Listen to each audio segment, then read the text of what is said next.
सर्वांना माझा नमस्कार। मी सौ प्रतिभा तुळशीदासजी खसाळे, यवतमाळ।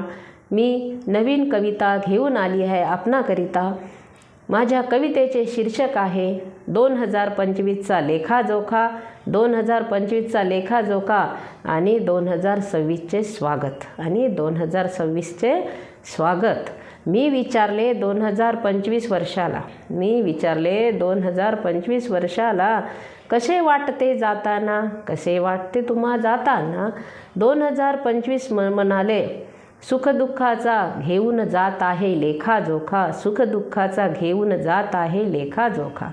कुणी म्हणतं 2025 लाभले मला खूप छान, कुणी म्हणतं 2025 लाभले मला खूप छान, तर कुणी म्हणतं हे वर्ष दुःख देऊन गेलं मला फार, दुःख देऊन गेलं मला फार। कुणाच्या आयुष्यात आनंद मावेना, कुणाच्या आयुष्यात आनंद मावेना, कुणाचे दुःखही कमी करता येईना, तर कुणाचे दुःखही कमी करता येईना।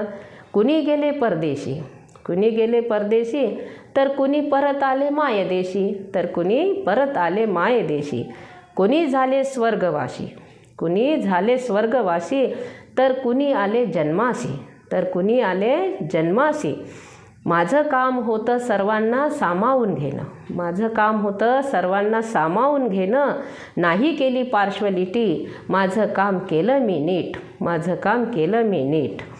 मी साक्षी आहे सर्वच परिस्थितीचा, मी साक्षी आहे सर्वच परिस्थितीचा।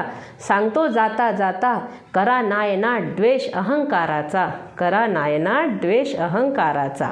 येत आहे 2026, येत आहे 2026, स्वागत करा नवीन वर्षात हर्ष उल्हासाने, हर्ष उल्हासात। स्वतःही जगा आनंदात, स्वतःही जगा आनंदात आणि सामावून घ्या सर्वांना त्यात, आणि सामावून घ्या सर्वांना त्यात। येईल आनंद जगण्याचा, येईल आनंद जगण्याचा, दरवळेल सुगंध समाजात, दरवळेल सुगंध समाजात। 2026 मनवा उल्हासात, 2026 मनवा उल्हासात। आठवणीत राहतील वर्षाच्या अंतास, आठवणीत राहतील सर्वांच्या वर्षाच्या अंतास। येणाऱ्या 2026 सर्वांना हार्दिक हार्दिक शुभेच्छा, हार्दिक हार्दिक शुभेच्छा। धन्यवाद।